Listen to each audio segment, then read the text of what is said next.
Yes. Here we go. All right. Well, let's, hi, I'm Eric Goodman. I guess we'll do introductions real quick and then we'll take care of the minutes. Let's just do that. So I'm I guess we'll say the acting chair right now of the pedestrian Arlington Pedestrian Advisory Committee.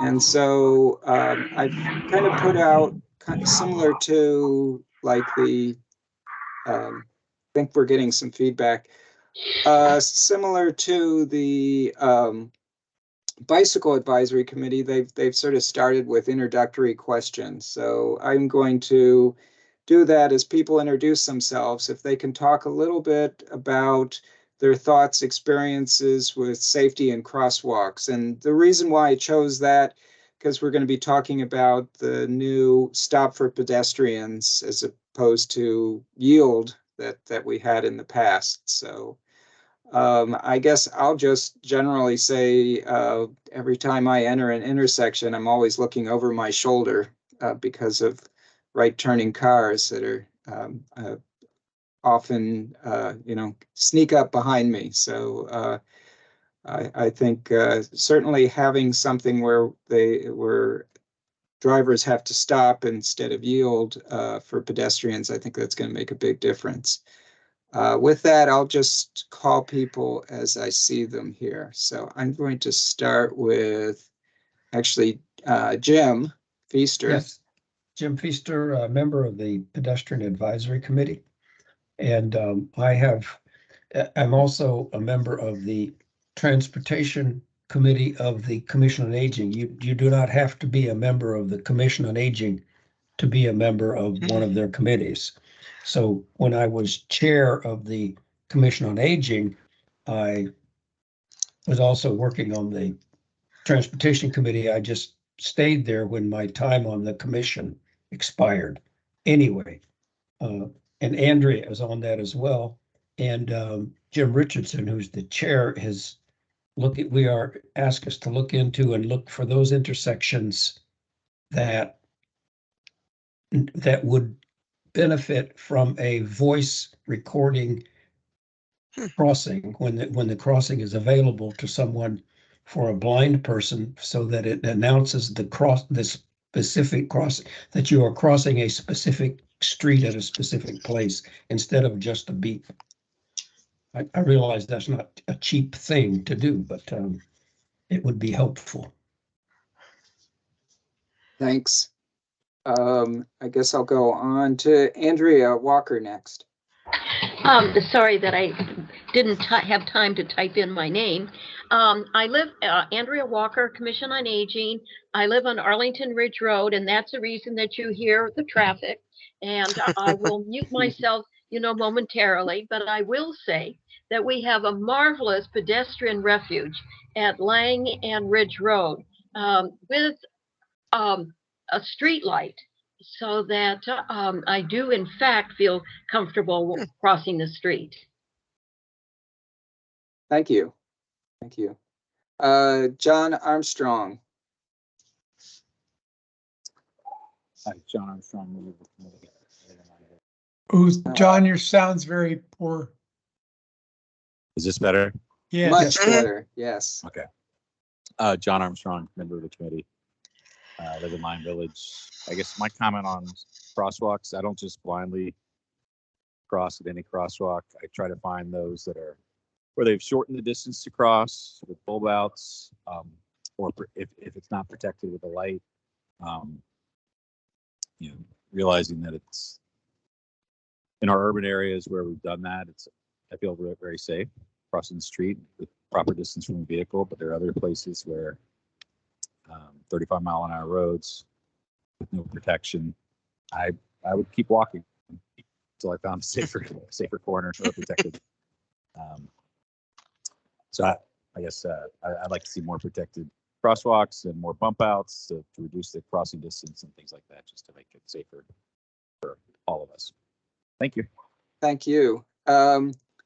I see Tom Corns has joined us. So Tom, if you could introduce yourself and also kind of share your thoughts on experiences with safety and crosswalks. Yeah, Tom Corn's been a member of the group since its inception.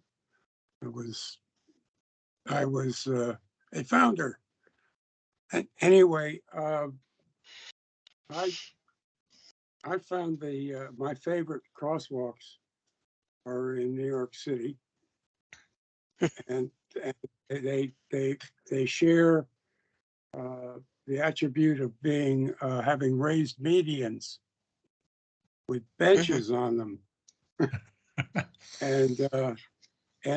the thing that really makes it work is the timing of the lights is for 25 miles an hour and or thereabouts, and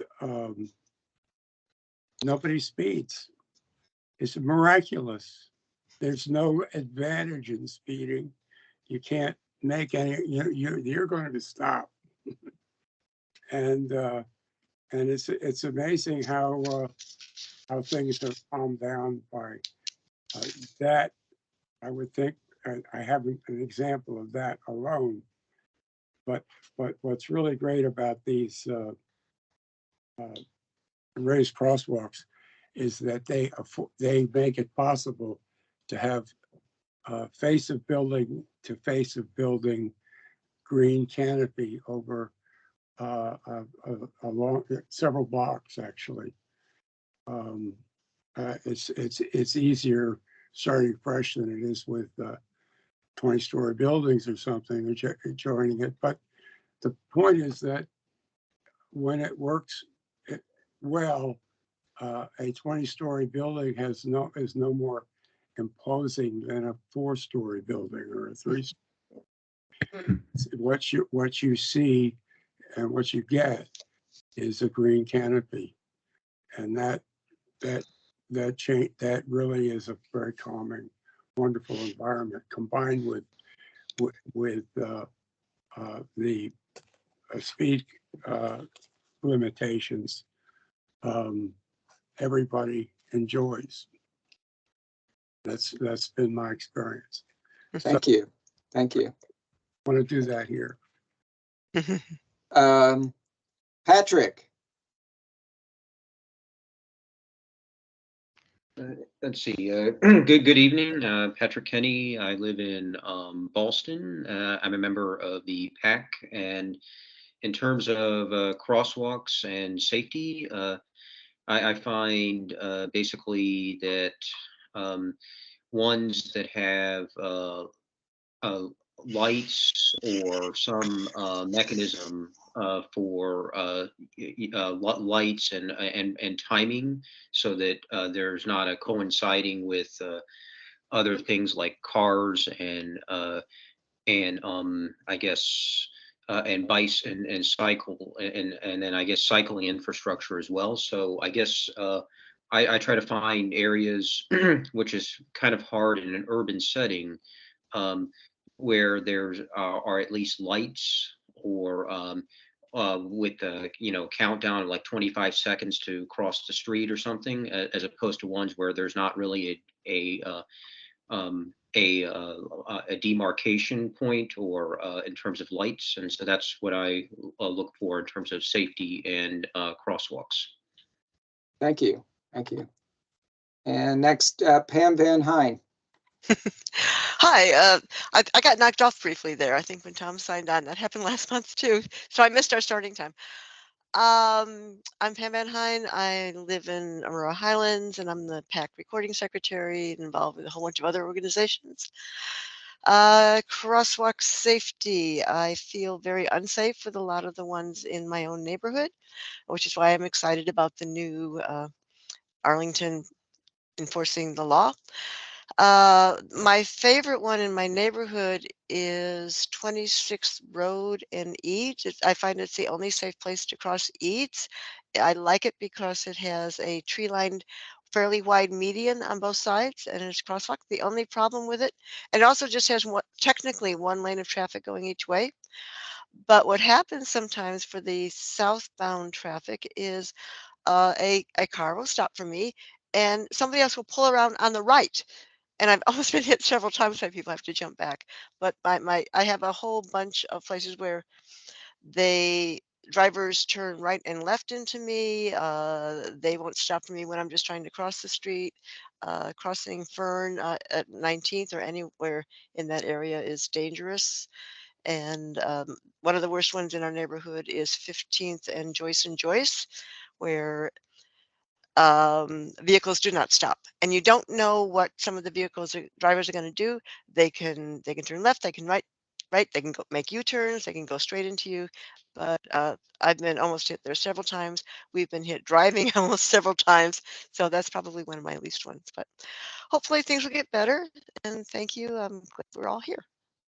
Thank you. Thank you. I'll go to Mary Delau next. So I'm Mary Delau, and I am responsible for Walk Arlington and Bike Arlington, and I live in Arlington in Bluemont. And I have to embarrass Pam because I saw her, and Cynthia and I saw her at the Marine Corps Marathon, and she completed her 17th Marine Corps Marathon the other week, and she was amazing. And we both were following her on our bikes and didn't know we were both following her, and we found her at mile 25. And then I came running up to her, and then Cynthia comes running up to her. I'm like, oh, Cynthia. So anyway, it was just fantastic. So I have to embarrass you, Pam, because you're amazing. So Thank you so much for finding me. It was my great. crosswalks in Bluemont, Eric will be familiar with all of these since he lives in my neighborhood. I love the crosswalk at Kensington at the Bluemont Junction Trail because everyone always stops. And even before it was raised, people stopped anyway, but they really stop now. So that's great. And then I also love our RFB on Wilson by the Safeway, if anyone knows that. That has made a huge difference. And it makes me confident sending my kids to the grocery store by themselves because people stop. And then the one that I always have like concerns about is always the crossing distance on Glebe Road in Ballston. And the other day I saw these two women trying to cross it who were both having a lot of trouble. And if I had to guess, it was probably like an older woman with her even older mother. And they were just like struggling. And I wanted to run over and help them. But it made me realize, like, I know all these things are set, the time for crossing a street like that, but it's still tough. And when you have mobility challenges, they were really like having a hard time, and they made it, but I was very nervous watching them. So they would be my 3 crosswalk experiences. Thank you. Appreciate that. David Patton. Sure. I'm David Patton. I'm a transportation planner with the county and your official liaison to this group. And I want to say a positive word about how crosswalks in this country have evolved over the last 20 years or so. I've been in the transportation game long enough to remember when all crosswalks were just white lines. Just none of the high visibility crossings that we have now. It was clearly an import from international practices that were found to be superior, and we adopted them. Not everywhere. There's a hierarchy. There are priorities. There's protocols for making those decisions. Maybe Dan will say a word about that. But it's been very interesting to see in the course of my time with the county, and previously I was with VDOT for the last 20 years, say, so much has changed.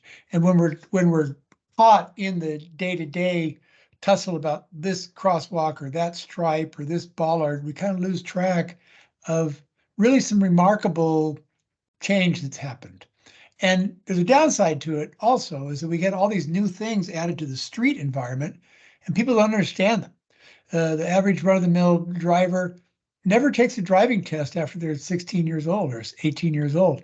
And the written test is, excuse me, in my view, pathetic. It doesn't keep up with the times. It doesn't ask you, well, what does it mean to have say a bike box?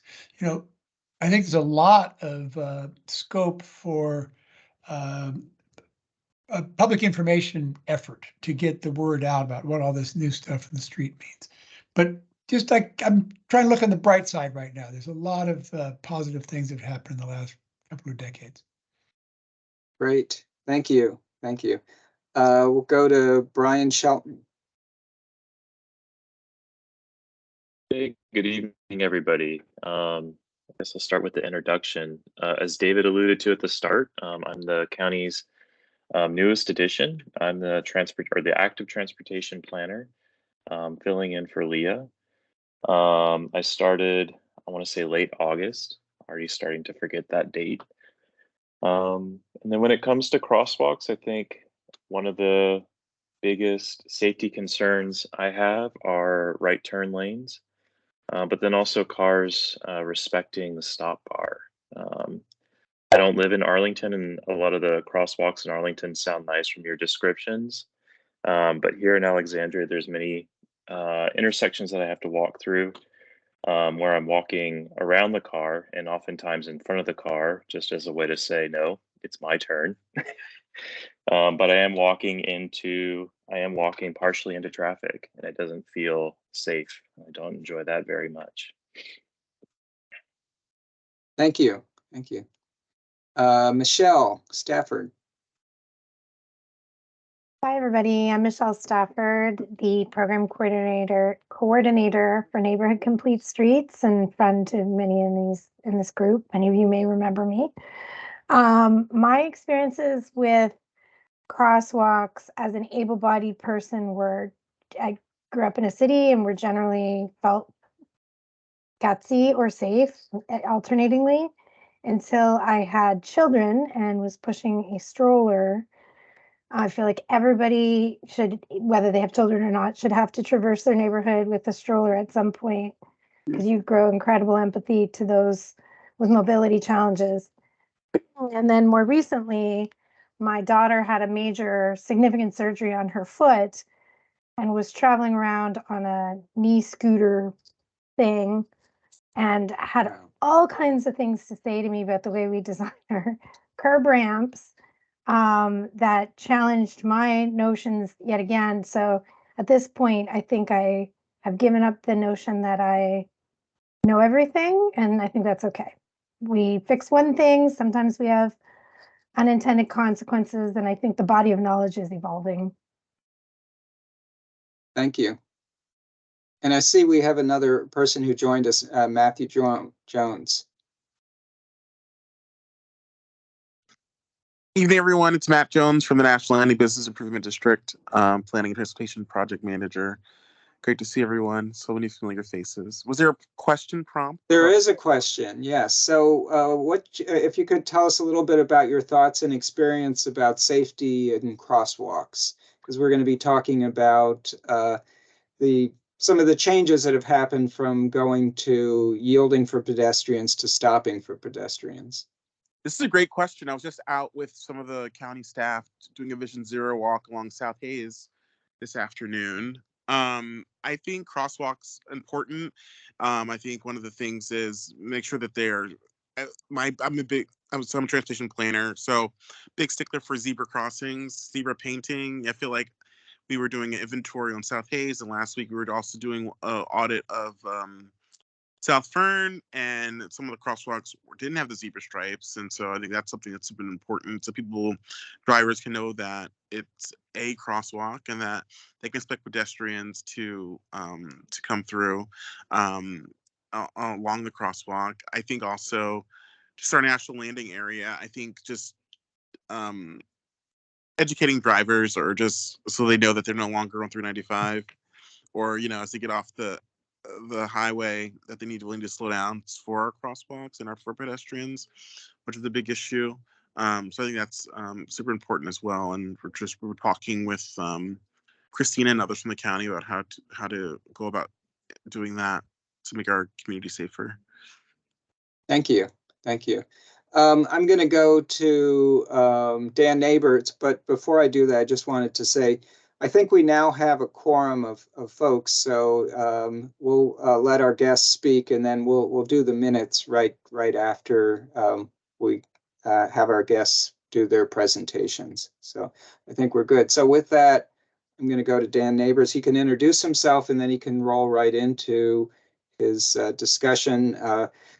Mainly about, I guess we had him here regarding the stopping for pedestrians, but I think also we'll open it up to other things that might be relevant for us as well. Sure. That sounds good. Thank you, Eric. Good evening, everybody. Good evening. I'm excited to be here. There's, you know, I always like coming to the PAC. I was one of the older members, and Tom remembers me. I remember Tom, you know, back is 16 years ago now when I was on the PAC. So it's an excellent group that is doing really important work.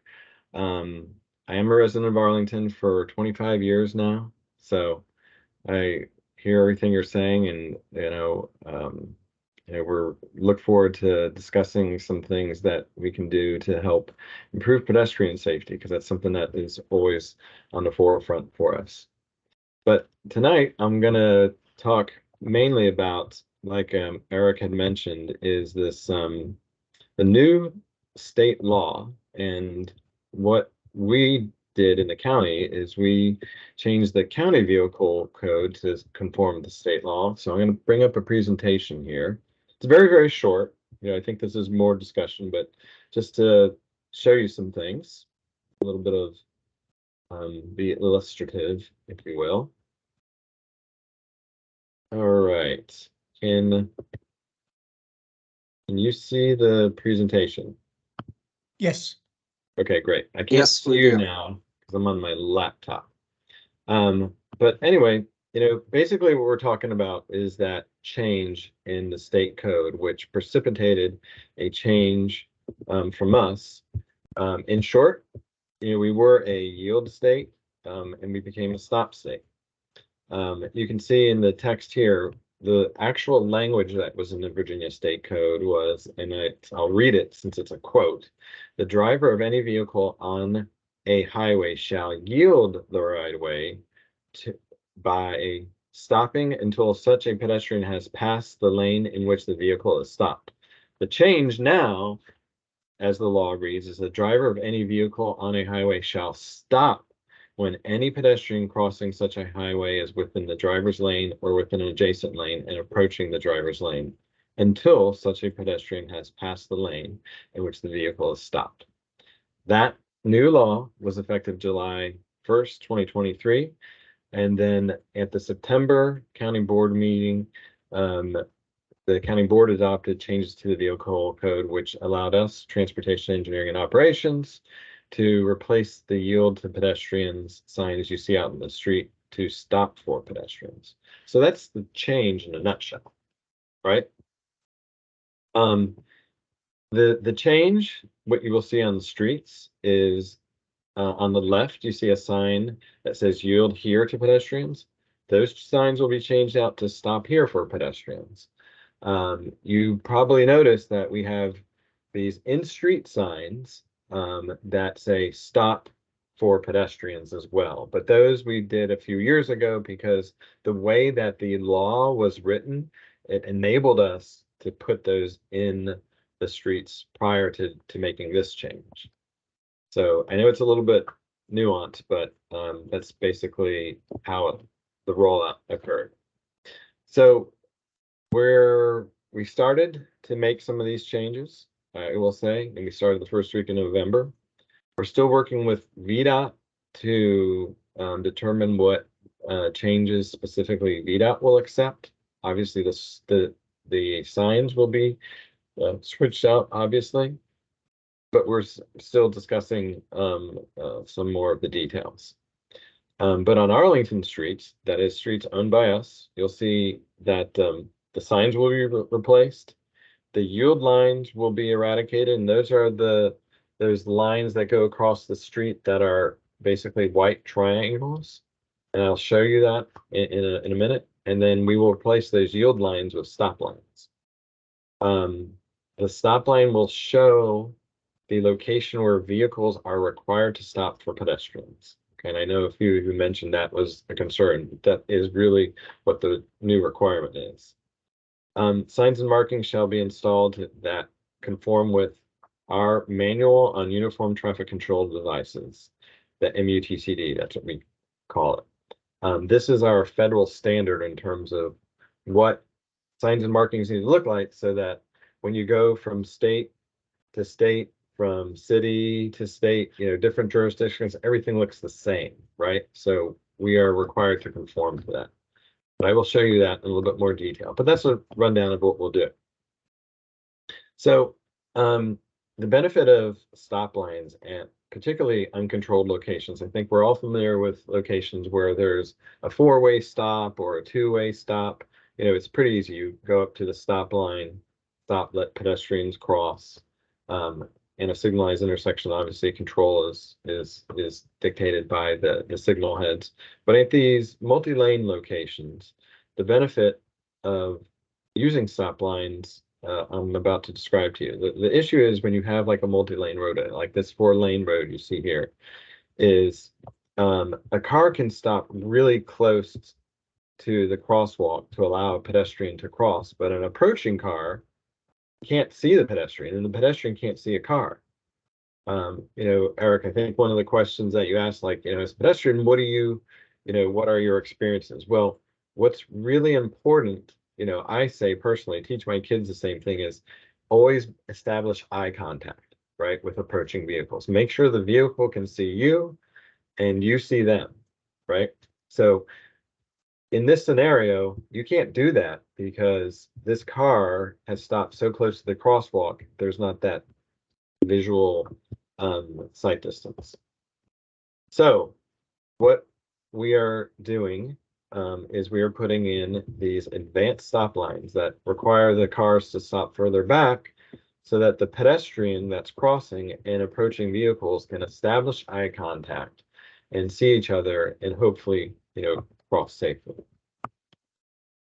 So here's just one example of what was out on the roadway. You can see on the right side of the road, there's that yield to pedestrians sign. And then across the roadway, you'll see that's what I say are the yield lines. That is the spot at which drivers were to yield to pedestrians prior to the law change. And you can also see in the middle of the road, sorry, this is kind of small, but I'll zoom in here. But that is stop for pedestrians, right? So there's a little bit of a mixed message, but we changed those out a few years ago, those paddle signs that are in the roadway. So all of those you see will say stop for pedestrians. What we're changing out now are the signs on the side of the roadway that say yield here for pedestrians. Oops. Let's see if I can. There we go. So that was what was out there. We're eradicating those yield lines, putting in the new stop here for pedestrian signs, and putting in a stop line. So that's what it will look like. In this specific location has actually been changed already. So you can see on the roadway now, we have the stop here for pedestrian sign and the stop line where drivers are supposed to stop when they see a pedestrian crossing. We still, in many of these locations, have the stop here for pedestrian signs in the middle of the roadway. And of course, in most cases, particularly when there's, higher speed roadway and arterial roadway, we will have the pedestrian warning signs on the roadway unless it's a signalized intersection. So that is what you will see happen. So those changes are taking place in 84 locations, right? We've done 10 so far. Like I said, we started last week. The completion timeline is expected to be done in spring of 2024. Part of that is due to other efforts that we're doing, and when we get into the winter months, we're not able to mark anymore. So we're obviously planning. There's a planning factor for the weather and how weather might affect the rollout as well. But again, that's the commitment we have, is by spring 2024 or earlier if possible. So that's kind of it in a nutshell of what you expect to see on the roadway. We are working with ACPD in messaging out the expected behaviors, like I showed you in these slides right here. We're working with ACPD in helping to just monitor these locations and just in general, making sure that we're doing the best we can to help improve pedestrian safety. So that's it. Thank you. Thank you. I actually have a couple questions, and then I certainly I'll look for folks' hands, or they can chime in afterwards. So the 84 locations that you mentioned there, is that all of them that are identified, or is this just the plan for now, and you're going to continue to do this throughout the county? Is that the entirety of the locations that we're going to have these stop for pedestrian locations? Yes, Eric, that's the entirety of locations that are out there that have the yield symbol. And so all those yield signs and markings will be replaced with the stop here for pedestrian signs and markings. Like I said, in many locations years ago where we didn't, where it's a 2-lane road and you don't have these advanced yield lines, we replaced those signs out on the center line of the roadway a couple years ago. So a lot of those types of signage have already been changed out. The thing that we're doing now is those last 84 locations where they have a yield line and a yield here for pedestrian sign. So those are what we're changing out, and that is all of them, 84 locations. You can see a lot of them on this map. I know it's not super close, but I'll try to zoom in a little bit. This is right here, which I'm tracing. It's George Mason, again, 4-lane road. A lot of 4-lane roads along the RB corridor and Washington Boulevard here. Same in Crystal City. So they're, these are basically our 4-lane roadways where you're going to see those changes taking place for the most part. All right, I had one other question. I was looking at actually the change in the Virginia code, and there's a subpart D that actually specifically calls out like Northern Virginia counties and then also Ashland, Virginia. I'm not sure I quite understand. Do we have more authority for sign ordinance in our location than throughout the state? Or I'm not sure why that's called out, and then it also sets the rate for fines as well for folks that don't comply. So just curious if you know much about the code change and if it affects anywhere in Virginia, or really it's only going to be implemented in certain counties. So basically the law is statewide. It affects anybody. There are some jurisdictions that have a different relationship in terms of their city run that could do some things different. I don't know specifically about this particular law, but largely the whole intent of the Virginia legislature passing this is to give every municipality, even including the state, the authority and ability to change basically the yield signs that are out on the street to stop signs, stop for pedestrians, not stop signs, but stop for pedestrians. So largely everybody has the same autonomy, and hopefully we start seeing other jurisdictions do similar things that we're doing. I reached out to some of our counterparts in Alexandria, and they're doing very similar work to what we are. Like I said, I'm still working with, the whole team is working with VDOT to figure out, what VDOT is specifically doing other than the sign change. So there's a little bit of nuance on some of the roadways that need to be figured out. But Arlington streets, which you can see on the map here, will be changed out as I described. Thank you. And does anybody else have any questions? Yeah. I see Pam has her hand up, so I'll Sure. start with Pam first. Okay, so Dan, the county is only doing county roads, so VDOT is doing all the VDOT roads, and certainly a lot of the roads in my area are VDOT roads, like Route 1 and Glebe. So VDOT will be doing those? So we are doing the VDOT roads as well, Pam. Okay, But we have to have permission to figure out what we can replace on the VDOT roads. So okay. that's what we're working on, is the details. And are those part of the 84 or are those a whole separate category of the VDOT roads? No, those are part of the 84. I think that the VDOT roads that are marked in this way, there's a I'll have to go back and give you specific numbers, but it's approximately a dozen VDOT roadways that have this marking. So most of them are Arlington roadways. Okay, a few other questions. So Sure. I have several intersections like 18th and Eads that have a sign up with the traffic light saying yield to pedestrians. Will those be changed to stop for pedestrians? On a Or is that traffic signal? with a traffic signal? I mean, it's a separate sign on the Right. bar of the, yeah. Yeah, And so we that's a do good not yield. question. Yeah, no, that's a good question. Those are not being changed out.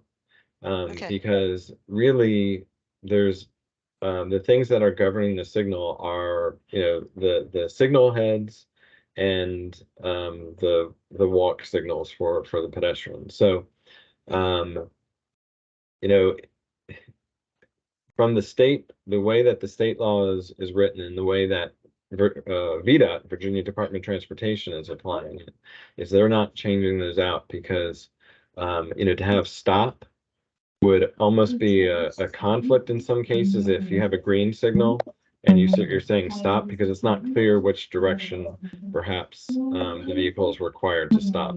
So the state oh, code, the interpretation is that it's not really permissible to change those out right now. That's the interpretation. okay. A couple other quick questions. Um, So sometime after spring, next spring, the ones that you are doing should be in place, and we should be noticing whether drivers are actually following it. And until the signage is all up, we really can't expect a lot of improvement. If they're in place and they've been in place for a while, and we notice that drivers are still not stopping for us, what is going to be the best way to report those issues? I think you would report that through ACPD has a portal to where you can report issues or request enforcement. So I would say through ACPD. You can also, do a traffic safety investigation through a reporter problem as well. Okay. And so, those are probably the two avenues that would be the most appropriate to try to, if there is a situation where you're not seeing change, to try to see if we can get some positive change. And if we see any intersections that do not have the signage, can we recommend some of them to have the signage added if we see that drivers aren't stopping? Yeah, I think we have a pretty good inventory, but yeah, I would say by the spring, Okay. if you see something that, we might have missed, definitely do, add that to report a problem. Okay. And you can ask, for a sign change. Yeah. Okay. Thank you very much, Dan. I'm glad you're doing this. Yeah, we hope to see some positive change. Thank you, Pam. David has his hand up too, I see. Tom Corns was first. I'll hold my fire. Okay. Well, quickly, this question of where these go, is it required that it be 4 lanes? So really the application of this type of sign is really for 4-lane roadways where you have that multiple threat condition like I described. When you have a 2-lane roadway, what we typically do is, we have different treatments, but we have the warning signs that are the diamond signs. We have the knockdown signs or the paddle signs that we put in the roadway as well. And of course, that signals, the signals govern everything.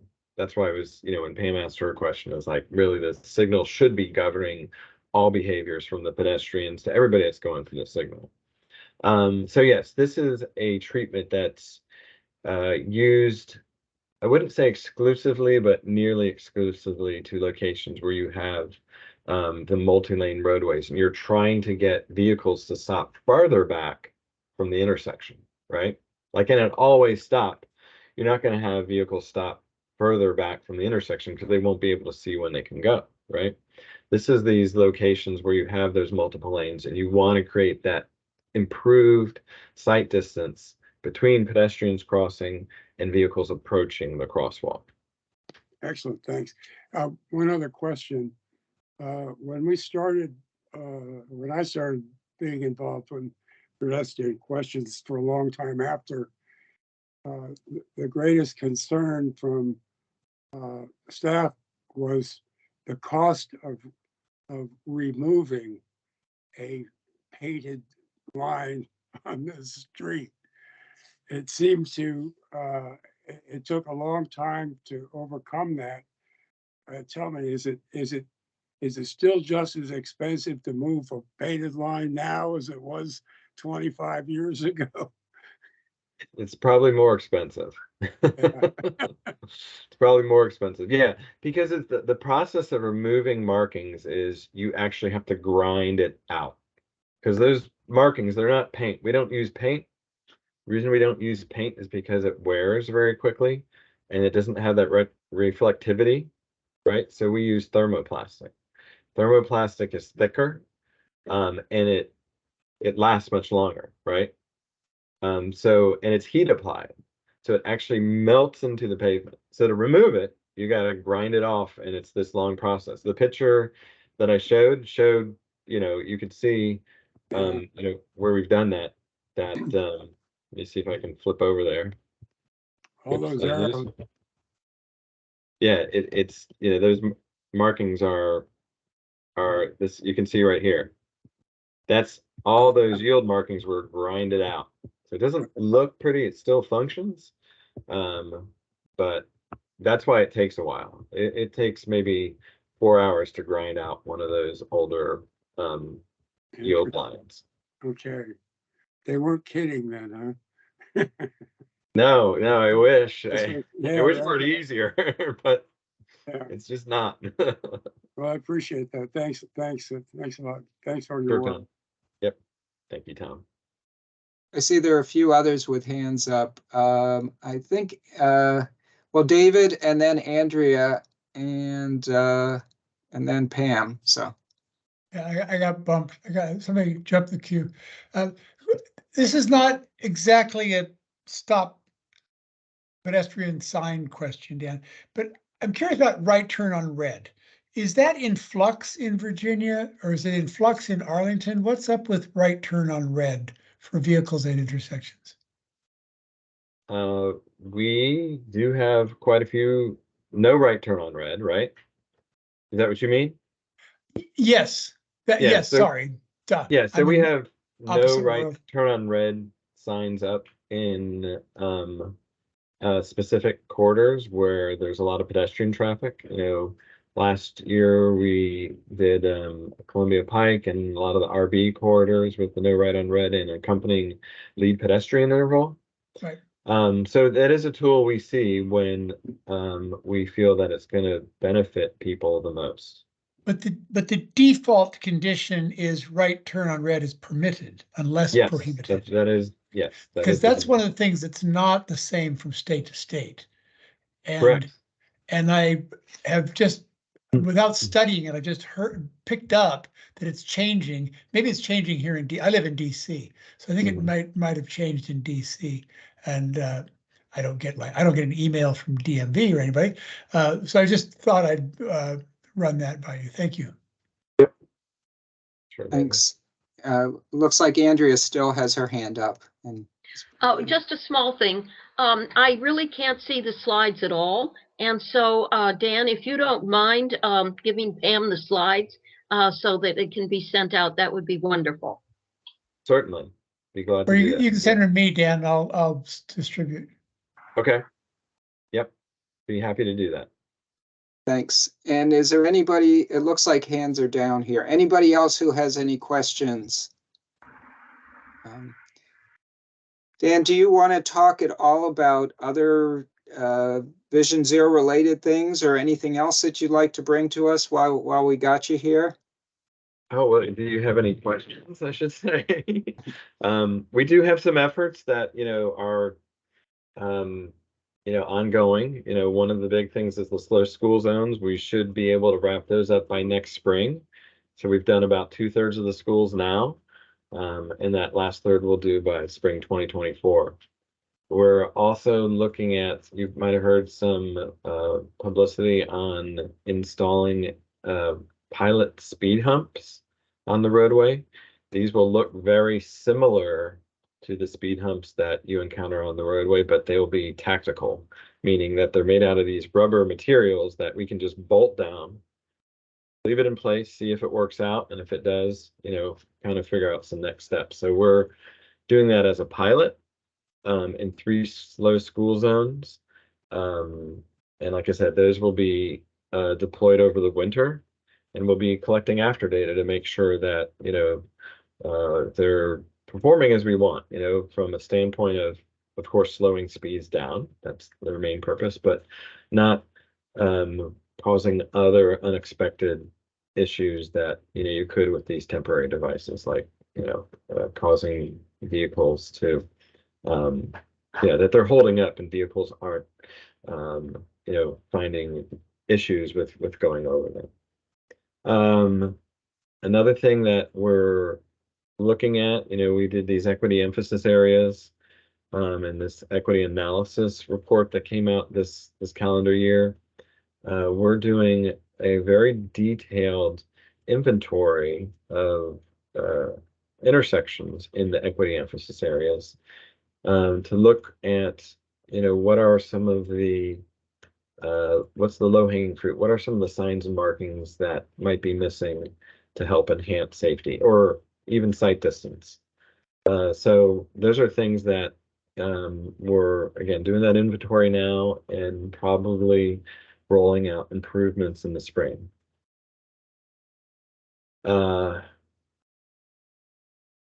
That's just some of the things. There's always a lot of other things going on. There's a lot of site plans that are getting wrapped up where we're trying to, complete some of the sign and markings. I don't know if any of you have seen Landmark, but Landmark, we worked with the contractor to get marked last night.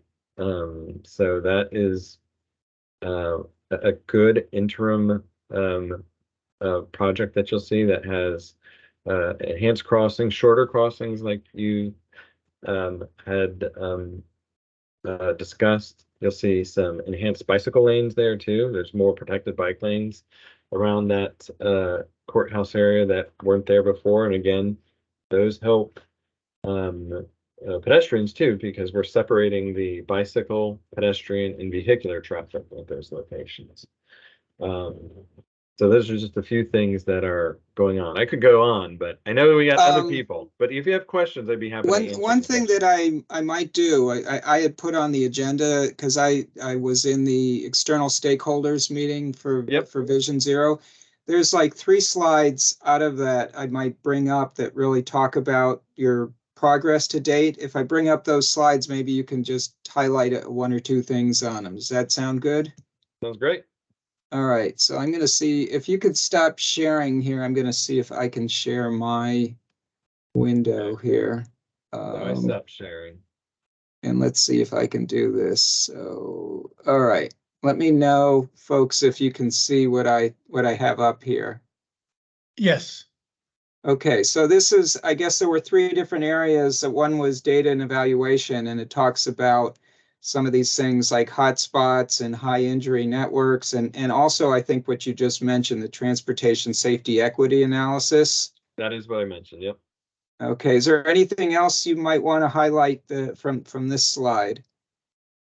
So, I mean, in general, I'll just say this shows our approach of how we're trying to look at things from a safety standpoint. We're looking at hotspots where there's clusters of crashes, doing things to address those. We're looking at the high injury network are those roadways where we see most of our fatal and serious injury crashes.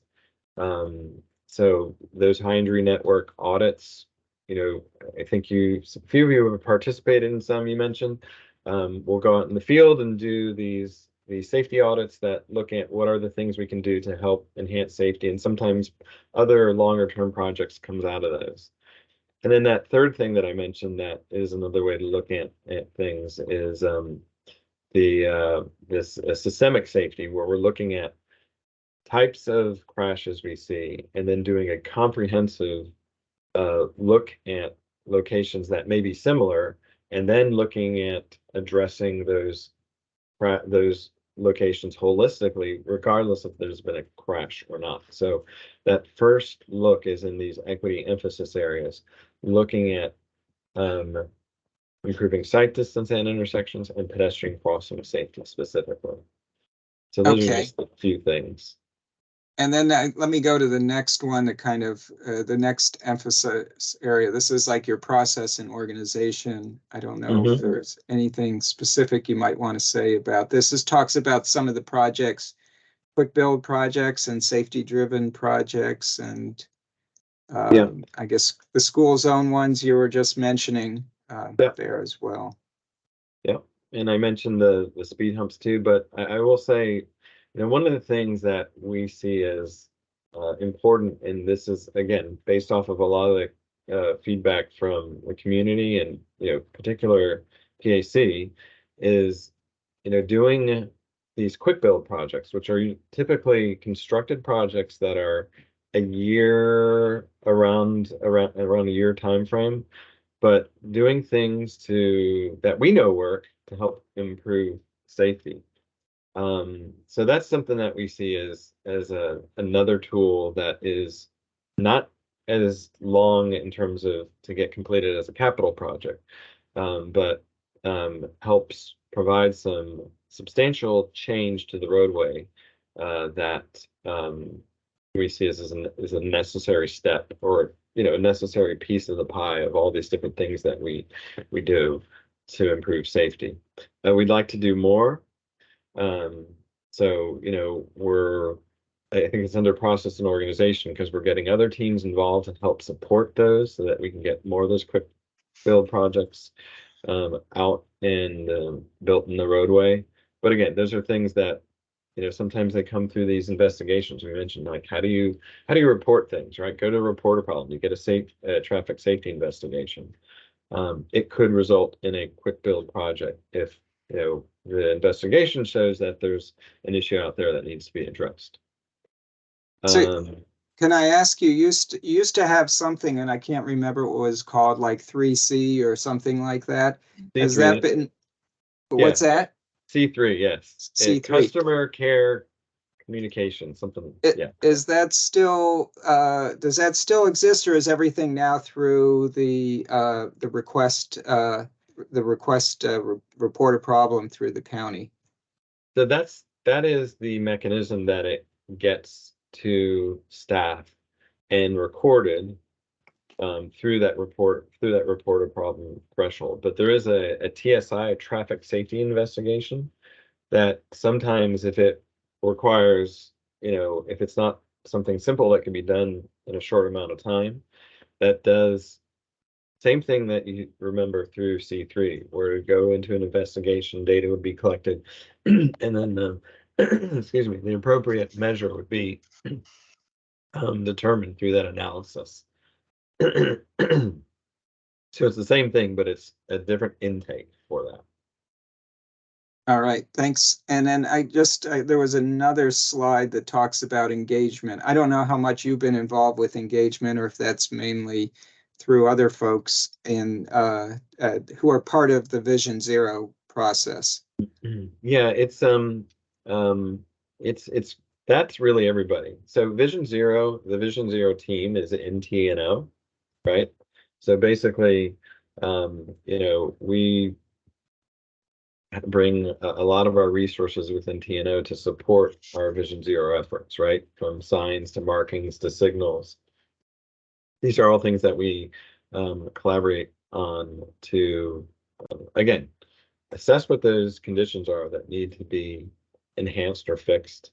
And then, we deploy them through the resources that we have within TNO. So this public requests from the service portal are things that come to TNO, but they're things that go to other departments too, such as other, departments that maintain different portions of the roadway. So that's the total intake right there, not just what TNO intakes. Okay. Some of the safety classes, some of them are done by Vision Zero staff, again, TNO, but some of them are done by other organizations within the county too. Within TNO, again, I only have purview over TNO. For example, everybody in TNO is required to take defensive driving courses. That's something that I made a requirement for our staff.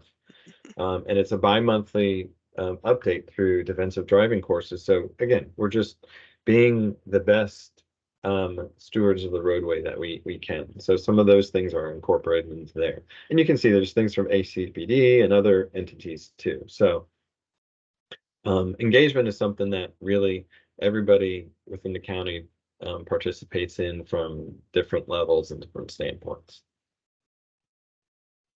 All right, well, thank you. I guess I wanted to ask, and since I'm presenting right now, I can't see if anybody has any questions. Does anybody have any final questions? Pam I see does. Pam. I do. Pam has her hand up. Always. I thank you, Eric, for sharing these slides, and thank you, Dan, for addressing some of them.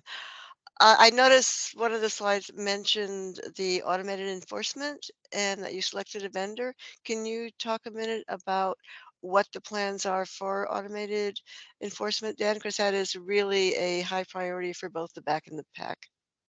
Yes. Did the slide say that we've selected a vendor? I think it says it's in that process.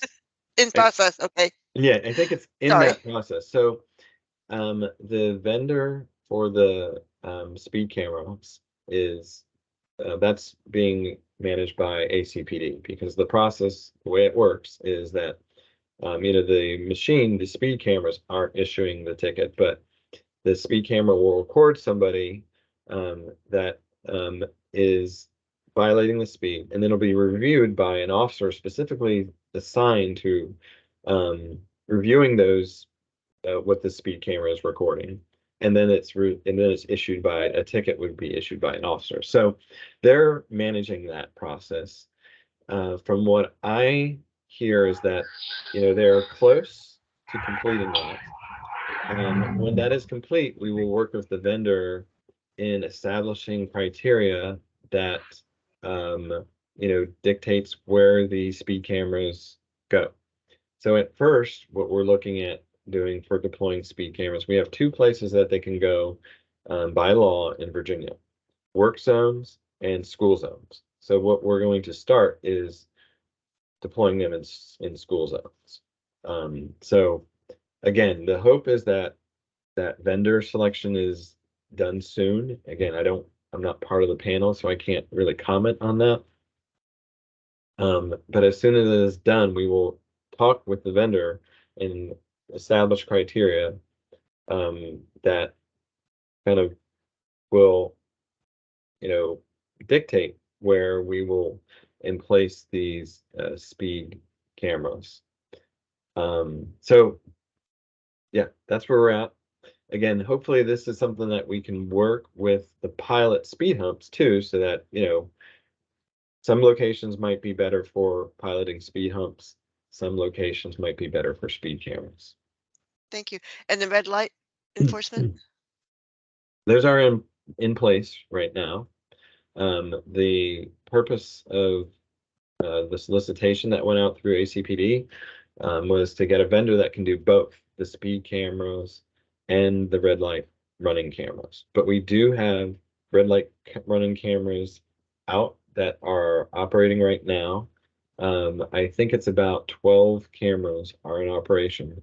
And by law, we're allowed to have one camera per 10,000 people. So we're at about 240,000 some people. So that means we get 24 or 25 red light running cameras. So again, we do have, Don't know exactly the number, but it's about a dozen of those up. So we do have room for more. And when we get the new vendor on, that is something else that we'll engage with ACPD and the vendor to see what opportunities they are with that. Are the red light ones actually functional and collecting data, and are you giving out tickets, or that's down the road? They are operating, and that is something that ACPD obviously handles. I believe they are giving out tickets, but I have to confirm that with them. That would be good to know. I'd love to know where the locations are too. Both are rampant problems in my area. Uh-huh. Well, so to be fair, like you know, we what again, enhancing what we have out there with this vendor. I think what we are required to do is to put up some sort of notification so that you can tell when there's a red light camera. Right, like DC. Yep. Yeah, that makes sense. Well, Dan, thank you so much. I really appreciate your time. I know we've gone a little bit over, and but I do appreciate you sharing a lot of what you're working on, and also updating us on the stop versus yield. So again, thank you. Hope to have you back again in the not too distant future. Glad to come back, and thank you for the invitation. Thanks for everything you're doing, everybody. All right. And with that, I guess we'll move on to the Neighborhood Complete Streets program update, which I believe is about shared streets, which is pretty exciting. So I guess we'll start with you, Michelle and Brian, and tell us Brian, what's can going you- on. Hi, everybody. Brian, can you share the slide deck, please? Should have sent you a Give me note. 1 minute to get that up. Oh, I'm sorry. We didn't. I have the BAC slide deck open, but not the pedestrian. So while Brian's pulling that up, it's a pleasure to be back. I haven't been here in a little while. I've said it before. My name is Michelle Stafford. I'm program coordinator for Neighborhood Complete Streets. PAC has always been a friend to the program, and I'm very excited to share what we've been up to most recently. Brian Shelton is my colleague. He has taken over Leah's old position and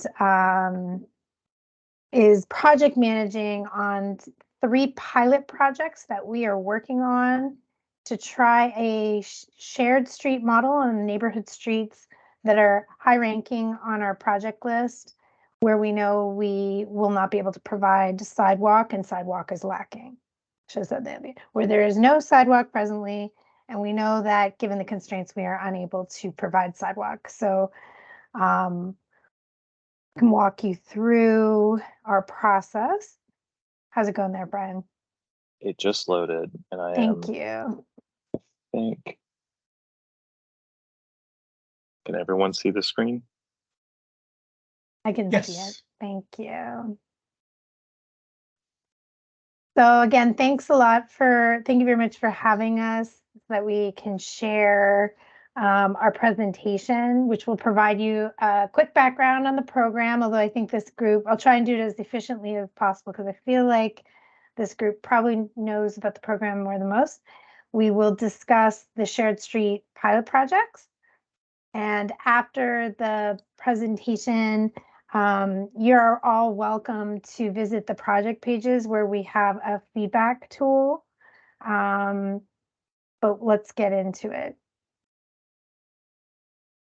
So Neighborhood Complete Streets, very quickly, this program was initiated in 2014 after the neighborhood traffic calming was retired. The goal of the program is to address issues of safety and accessibility on Arlington's local streets to make the streets safe and comfortable for all who travel on all modes, whether by walking, biking, riding, transit, or in a vehicle. The program has been funding and building capital projects to reach this goal since 2020. And we'll talk a little bit more about that in the next slide. So if we could advance, the streets that we look at are identified by the public through a simple online application. All nominated streets are scored based on objective criteria that consider the existing conditions of the street, the history of collisions, vehicle travel speeds, and other activities in the area near each nominated location. Staff and Neighborhood Complete Streets Commission work together to identify which top rank streets will be advanced into NCS projects. Projects undergo a period of public engagement and preliminary design and are considered at a public funding hearing for recommendation by the Neighborhood Complete Streets Commission and eventual approval by the Arlington County Board. So that's kind of our formal process that we have used. The NCS program has funded 4 pilot and 9 capital projects to date, with a total investment of $4.25 million in improvements on Arlington's neighborhood streets so far. But not all of the locations on our project list are able to accommodate new sidewalk. Many locations on the ranked list of streets lack sidewalk that is complete. The width of the county-owned right-of-way is fixed. Many elements of the street need to fit within that space, such as street trees, utility poles, space for travel lanes, on-street parking. These needs need to be balanced since they are all important features of a neighborhood street. Oftentimes, we're also dealing with topography, which can make it hard to add sidewalks and or require expensive retaining walls. As a result, the space from curb to curb is shared between people walking, biking, and driving. The street needs to be wide enough to allow for emergency service vehicles to perform important duties, but streets that are currently sharing space between all users could be improved to make them safer and more comfortable. They're already a shared condition in their existing function.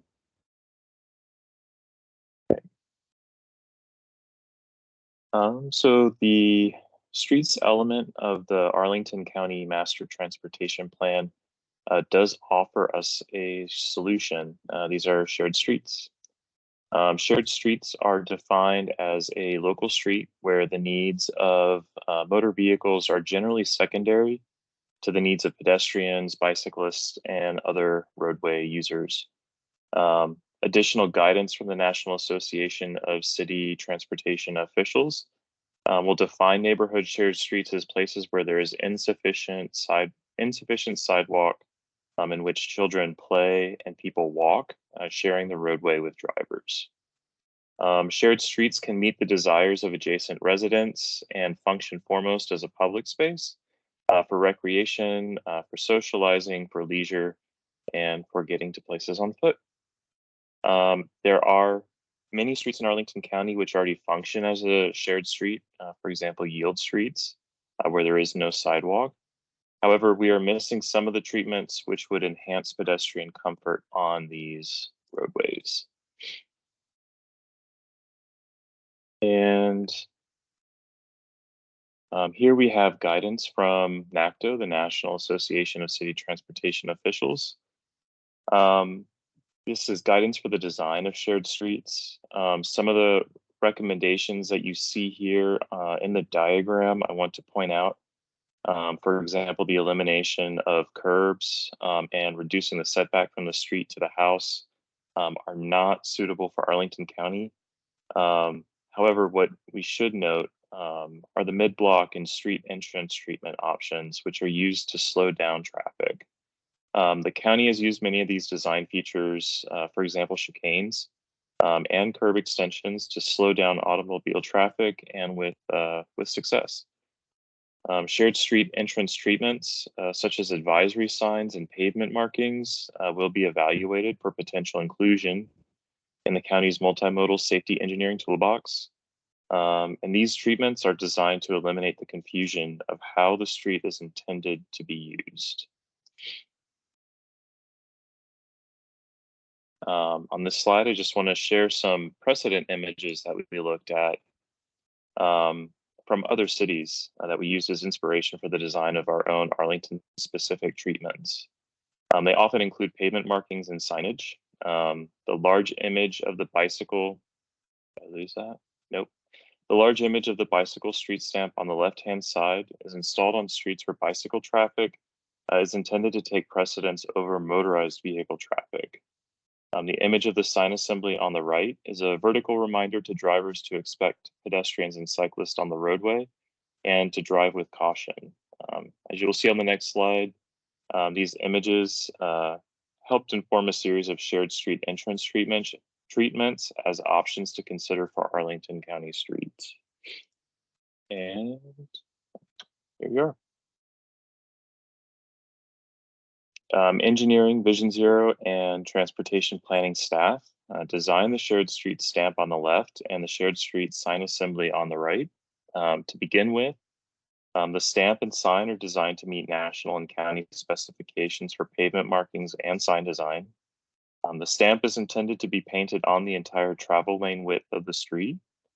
The size is intended to catch the attention of drivers who should expect to see children and adults walking, cycling, and rolling along the street. The bike and ped symbol are to be painted with the white reflective paint. This increases the visibility, especially at nighttime. And the terracotta color circle will also be bordered by the same white reflective paint. And now onto the sign assembly. It's also designed to reinforce the shared condition of the street through additional symbols and a cautionary speed of 15 miles per hour, as is recommended by the Master Transportation Plan. And these shared street entrance treatments will be evaluated for potential inclusion in the county's multimodal safety engineering toolbox, and may be considered to address specific safety and operational challenges. And on these next slides, I just want to share with you some example images. By no means are these final drawings for any projects, or they are also just not engineered. Just to give you an idea of what these look like or might look like out in the field. We do have the shared street stamp that's in the middle of the street here, with the sign assembly at the entrance to the street. And then it does span that travel lane width, minimum of 20 feet in many cases. Let's get through this one. And the locations for these pilot projects, there are 3 of them. The first one here is in South Wind Street in the Arlington Ridge neighborhood. It was nominated because it does lack sidewalk infrastructure, does have a reported crash with an injury, and is near schools, businesses, and transit. Because of the constraints, for example, the curb to curb width, along with the high parking demand, it does restrict the county's ability to construct a sidewalk at this time. We're also facing steep terrain. There are utility poles present, and the setbacks to houses are other factors which make constructing a sidewalk challenging. There's also street trees and landscaping. And because of this, Lynn Street would be typically turned down for sidewalk improvements.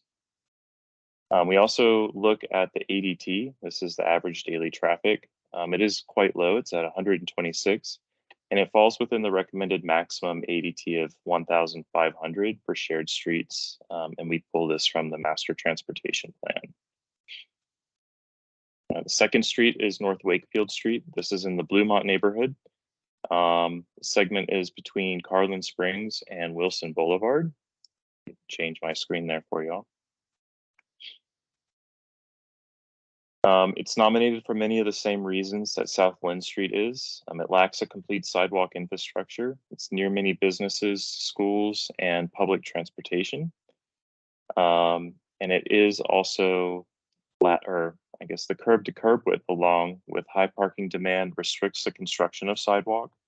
Again, the presence of utilities and the setbacks to houses and apartments are other factors which make constructing a sidewalk challenging in this segment. And again, there are many street trees and landscaping that we would like to preserve. The average daily traffic along this segment is 1,271. It's moderately high, but it still falls within the recommended maximum average daily traffic of 1,500 vehicles. And our last street segment for the pilot projects, let me change the slide here, is 12th Street South. This segment is from South Glebe Road to Walter Reed Drive. The street is nominated because it lacks sidewalk infrastructure again, has a reported crash and proximity to businesses along Columbia Pike, transit, and it is part of the Bicycle Boulevard network on 12th Street South. The school is also within the walk zone of the Arlington County Career Center and near to many other schools in the area. Again, similar to Lynn Street and Wakefield, there are many different constraints which prohibit the construction of sidewalk and would normally disqualify 12th Street South. For example, the curb-to-curb width is too narrow in many cases, and we do need to preserve on-street parking. There are limited setbacks to the houses from the street and the preservation of street trees and landscaping. And again, when we look at some of the qualifiers for this street, it does have a low average daily traffic of about 140 cars. And that again falls within the recommended 1,500 vehicles.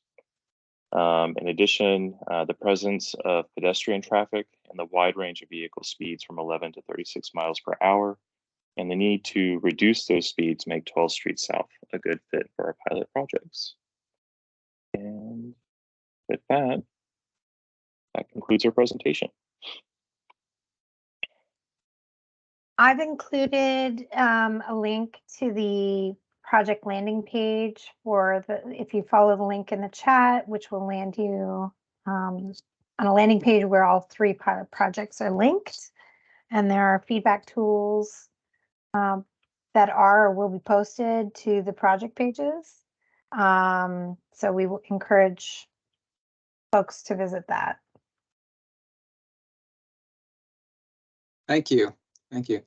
I have a quick question. Just the one street, the pilot street that's on 12th Street South.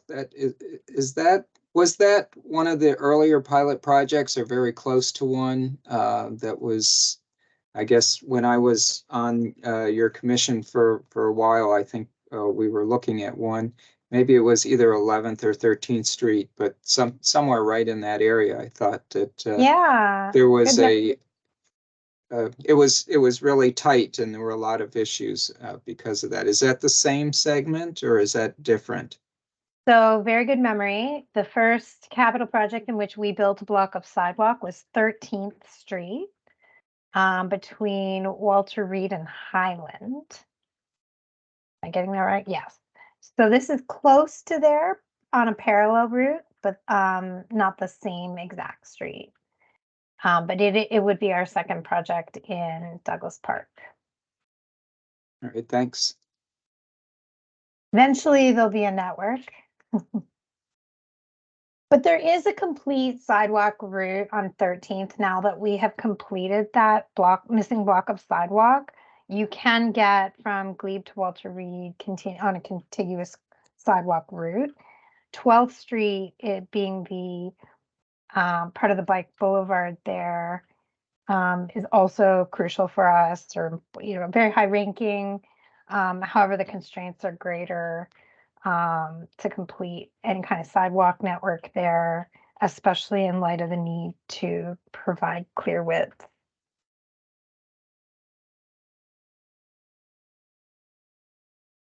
Thank you.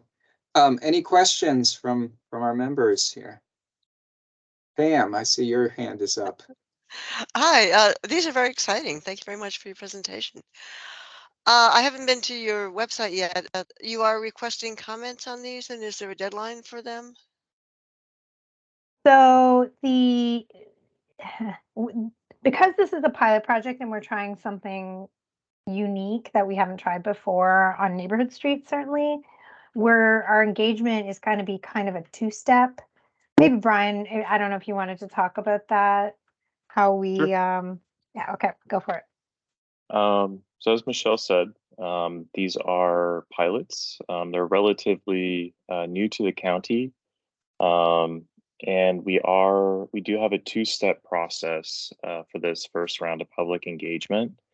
The first step is to share your experience. We're looking for people who have walked down some of these streets, who have experienced them firsthand, and to provide that experience to us as a way to inform our future design for improvements to these streets. The second, the second is a feedback form. The feedback form is to also kind of collect that experience as someone moves down the street. What we're going to do with the feedback form is collect it. We'll review it for the first round. And then a year after the designs have been installed, we will issue another feedback form to the public as a means of gauging project success. It's one of the indicators that we'll be using for these pilot projects. And as Michelle said, the website for all of these, they're all up and running. I think the last day of public engagement for this first round is December 3rd. Okay, and we should be promoting these, right? Yes, please. That would be wonderful. And one is in Andrea and my neighborhood, so we're excited about that. We'll definitely check that one out. I look That's forward to excellent. hearing your feedback on it, Pam.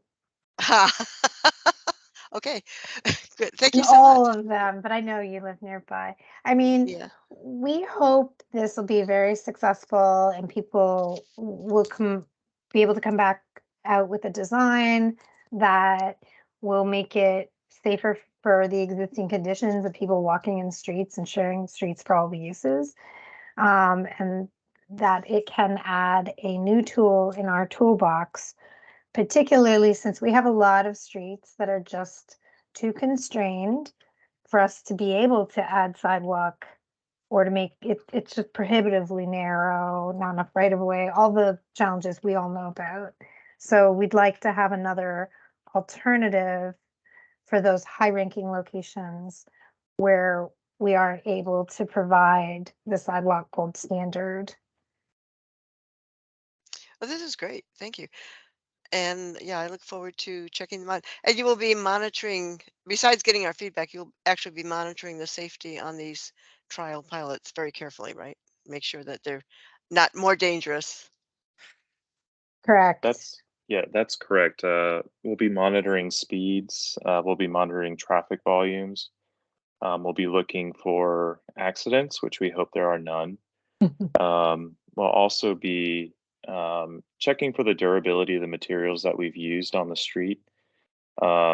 Checking 311 or those report a problem complaints. And then also we'll be using the feedback forms, comparing kind of the just before installation and then after post installation.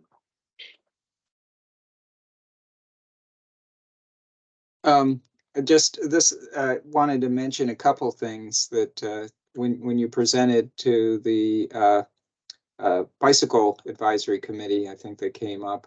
One, I guess that this is a yield essentially, but it's not enforceable, right? It's a suggested speed.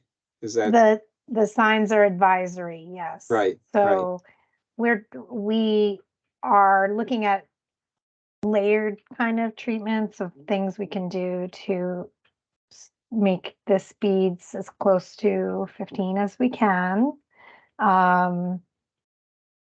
So as we go to a design process, the elements we shared so far, things we're thinking preliminary, but that may not be the only things proposed for each street. Okay.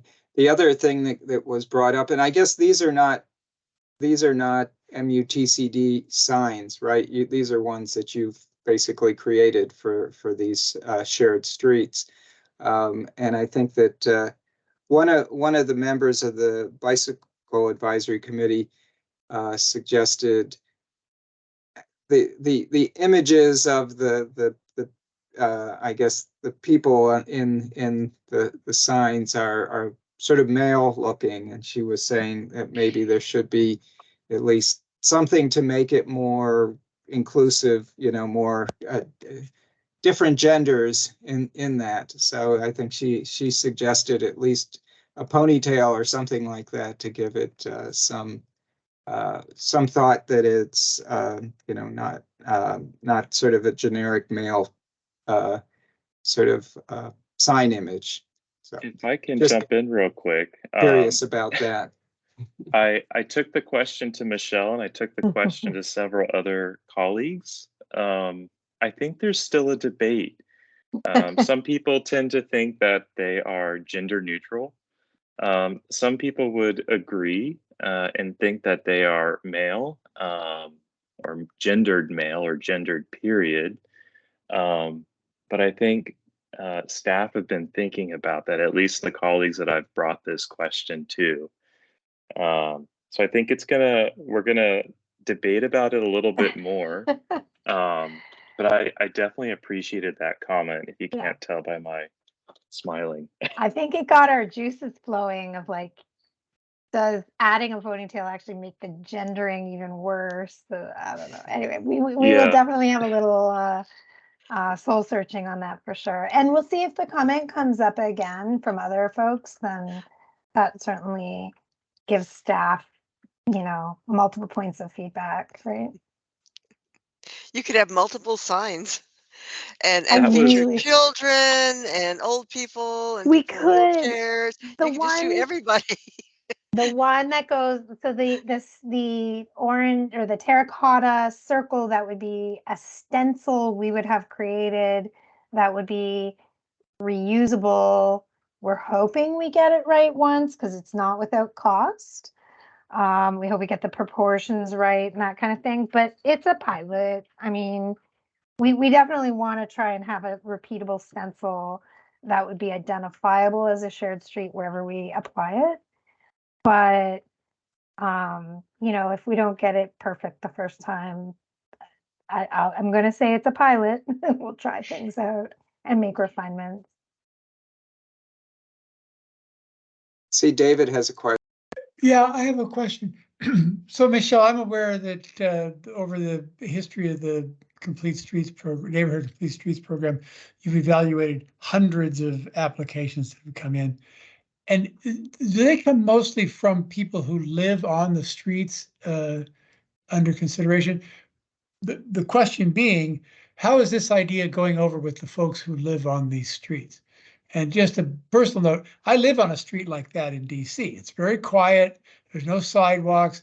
There's a basketball goal in front of my neighbor's house. We have some stormwater infiltration features.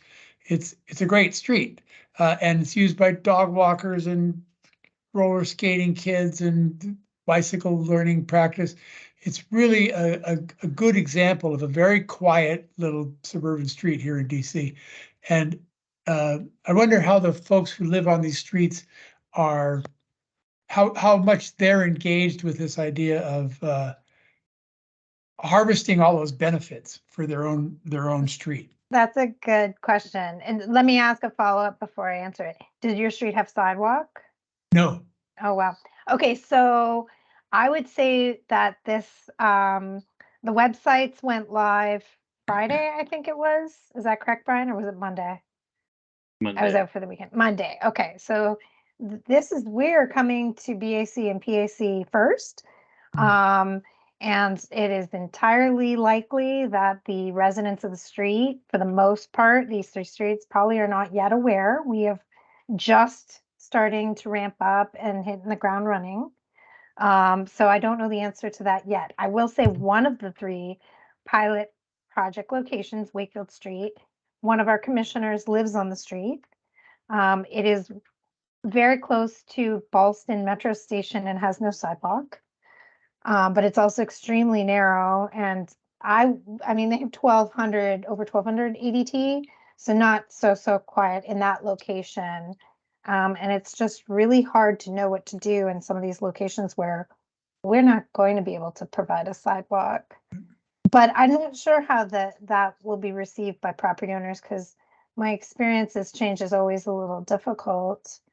And we're doing our best to try and bring people along and provide a little bit of education about what does a shared street mean. Probably for the lay person, they have no idea, right? So Right, yeah, we're trying. I mean, it is a shared street. Your street's a yes, shared street, whether it's by design or just the yes. reality of it. So we're trying to make that a more comfortable reality. Thank Do you you. have anything to add to that, Brian? Um, no, not directly to that.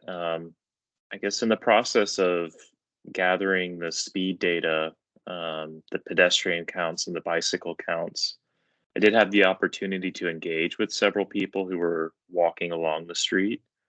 I'd say that 12th Street South was probably one of the busiest streets in terms of pedestrian and bicyclist volume. Those people that did wish to engage with me, we didn't have any designs to share with them at the point, but they did agree that traffic was moving too fast. They did agree that it would be hard to construct a sidewalk, and they were interested in alternatives. I did see a lot of people on Lynn, but no one really wanted to engage. And then, I mean, I guess that's part of it, right? And then Wakefield, I did have the opportunity to meet another Brian, and then to also meet Steve, who was part of the Neighborhood Complete Streets Commission. And they expressed the same sentiment of those who are living on 12th Street. They understand why they can't have a sidewalk. One of the ladies that I did meet, she wanted to preserve her crepe myrtles. She didn't want them removed for a sidewalk, and was interested in seeing what the county had to offer in terms of alternatives. So we do have some alternatives, and at this point, we're looking for feedback. Right. Well, we wish you luck. I'm just aware in the back of my mind about the neighborhood conservation program that ran into the issue that a few stubborn neighbors could kill good ideas, could kill projects from going Yeah.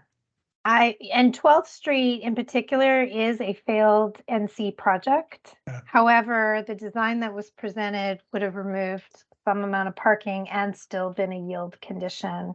We no longer really functionally provide new yield streets. Right. The narrowing beyond what's already there is probably no-go with fire. It's gotten a little bit more challenging, but 12th, truthfully, you look at the pictures and the houses are set back pretty close to the existing curb. There isn't that much green to widen into. That's not always the case. Our project on 14th Street, we are building a sidewalk and we did remove some amount of parking. We will do it when appropriate. And there we had right of way to work with. So these are tougher. So this is not necessarily an approach we would recommend for every street that is lacking sidewalk. Right. In many places, we should be building a sidewalk. But hopefully this will provide us an option on when we know we can't build a sidewalk. And just keep calling them pilots. That helps a lot. It's always hard to try something new, and I'm not shy of that. And we have certainly experienced that before. Thank you. Just before we let you go, and again, thank you so much. Is there any other questions? Anybody else have any question to add? Well, doesn't look like. I have one question for you all, or Okay. one extra little plug is that the Neighborhood Complete Streets Commission currently has 5 vacancies. And that's not including Lizzie, who I'm unclear if she is still or will be returning to attending meetings. So if there are any interested people, either in this group or the people that you encounter who have interest in pedestrian safety projects, please send them my way or to the chair, because we are definitely looking for more people. And we don't meet monthly. We don't meet monthly anymore. If I may make my pitch even stronger, we meet about 5 times a year now. So it's not a huge commitment. Well, again, thank you. This is exciting and appreciate you coming and providing all this detail. Thank you. Thank you. Thanks. Thanks. All right. Well, we've kind of we're down to like the last 20 minutes here, but I think we can probably squeeze everything in without too much trouble. Let's see if we can, since we need a quorum of folks to approve minutes. Let's see if we can do the minute approval, and then maybe we can get some updates after that. That sound good? That's a good idea. Okay. So does anybody, I guess we need to at least nominate or bring up the minutes one at a time. So Pam, can you tell us which, I don't have them right in front of me, what the dates of those are? Yeah, and I think David sent them out. There's only 2 to my knowledge, and actually sometime after the meeting, David, I will go over with you to see whether you have the June and May ones up, because those were approved, and I did fix them. It's the backpack joint meetings from September 13th and last month's October 11th, which was just a pack meeting. And I So think they both, yeah, and I think the September draft was posted, and I think we distributed the October draft. Correct. So we'll do the September one first. So does anybody have a motion for that? September? Okay, and then I guess we need a second from someone. I second it. Okay. And any objections or comments on them? I did not find any additional edits to make. I did not either. Okay. All in favor say aye. Aye. Aye. Aye. Wonderful. And the other one is the October minutes, which unfortunately almost nobody was able to come to. It must have been a busy night.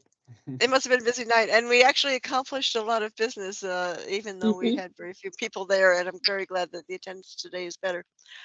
I hope that you've looked at them, and any edits or comments or corrections on them? And No. okay, all in favor say aye. Aye. Yay! Yay! Thank you so All right. much. All right, so we accomplished that piece of business. So let's That see. is great. I guess since Mary has been here, quiet and nicely waiting, do you have anything that you would like to bring up to us with regard to Walk Arlington? So I can give 2 quick updates. So first, we did with Bike Arlington, the Lighten Up Arlington event last week. So this is the annual event at the end of daylight saving time where we give out lights, which you can put on your bike, but also on your bag or your purse or a dog harness. So they're very multifunctional. I have one here, these little guys. So we gave out those lights, and then we also had bike spoke lights, reflective Walk Arlington vests, all kinds of safety gear to get people ready for the change in, fall back, with it getting dark earlier in the evening. So what happened this year, which was unexpected, is that we got a lot of media coverage, and we don't normally advertise this event at all because it's considered a pop-up. So this year we did a little bit, like the Roslyn Bid had it in their newsletter, and we put it out in the Bike Arlington newsletter. And so it was covered by Arlington Now, and then WUSA 9 came and interviewed us, and then it was like DC News Now, which is the CW network. They did a story, and then Telemundo did a story. Wow. So this was like, never happens. So we gave out every single light we had. So like the total, because we were so busy, which was fantastic. So I counted 868 people between the 3 sites. So that Wow. would have been Roslyn, Custis on Monday, and then we were in National Landing on the Mount Vernon on Thursday, where Pam came out and helped, which was wonderful. And then on Friday, we were on the WNOD at Columbia Pike. And so I think the reason we only had 868 people, but gave away 2,000 light sets is because a lot of people would say, may I have one for my spouse or my kids? And if people wanted them and needed them, we just gave them to them. So we're really happy with that. And then the I other thing guess, we, I oh, go just ahead. want to say, I guess, this was a newsworthy event, meaning that, you know, they were probably looking for something to coincide with the time change. So that's great. Exactly. And that is not something we thought of either. And we certainly will remember that. We would always do it after the change. But like then there's no story because it's already changed. Like the clocks have already changed. And it seems to me you'd want to give people lights before it's dark, not when it's already dark. And so just that the timing of it and actually like saying something about it. Yes, we got right in on that story. And there, I guess there will always be like local media stories about daylight saving time ending. So this year we got in on it. So maybe they won't cover it next year, but um, and then the other thing we have going on is that we are invited to partner on a walk with the Friends of the Mount Vernon Trail and the Friends of the Planetarium, which is great. So it will be on November 26th. We are doing a Moonlight Monument Walk, and it'll be similar to the walk that we did right when the pandemic was kind of opening back up with the planetarium, where we walked in Arlington when there was a full moon.